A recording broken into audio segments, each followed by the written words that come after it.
direction or the other. He's smart. I think Jeff Bezos gave him a bunch of money, and he's been able to, I think do some good stuff. I think he's representing the Black community in the best way that he knows how.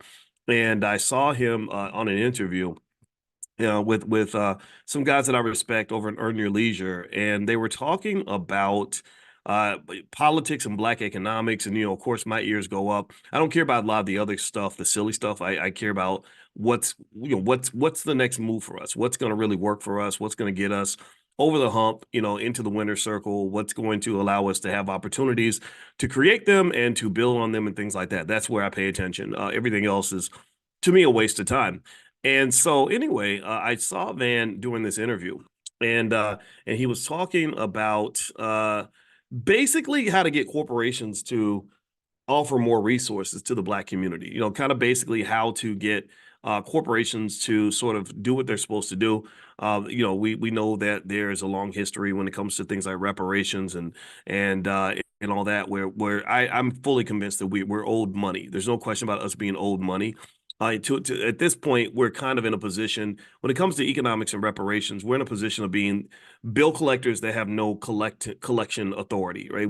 We're owed money, but we don't necessarily have the ability or the authority to force people to pay. So it's kind of like when Steve Harvey used to make that joke where the bill collector would call. Anybody remember that? Where they would say, "When can we expect payment?" And he would say, "Well, you can expect payment whenever you want to, but getting payment will be a whole nother thing. You can expect whatever you want. You can hope, wish, and dream that somebody's going to pay you, but actually getting payment, well, that's a whole nother conversation. The ability to collect. So we there's no question about whether or not we're owed reparations. There's no question about whether or not we have the right to expect payment. I know I've been expecting payment for a long time, but getting payment is a whole nother discussion that I think requires some thought and some analysis. Now, Van wasn't specifically talking about reparations when he made this discussion. He was really talking more so about inequality, just general inequality, which I appreciate that discussion. I think it's a very important conversation we have to have. And as we talk about inequality, which is driven by which could be partly remedied by reparative economics.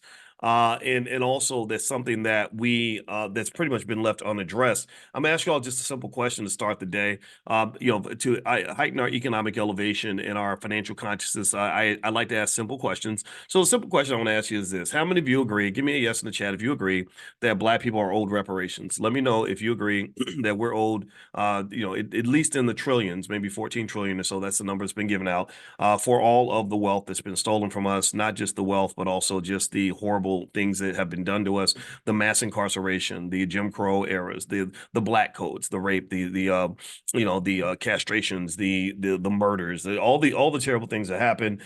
Give me a yes if you agree. Okay, I'm just curious. I hope no one in here thinks that we're talking out the side of our necks on reparations, because I think that that's pretty much a unified topic in the Black community. That's something most of us agree on.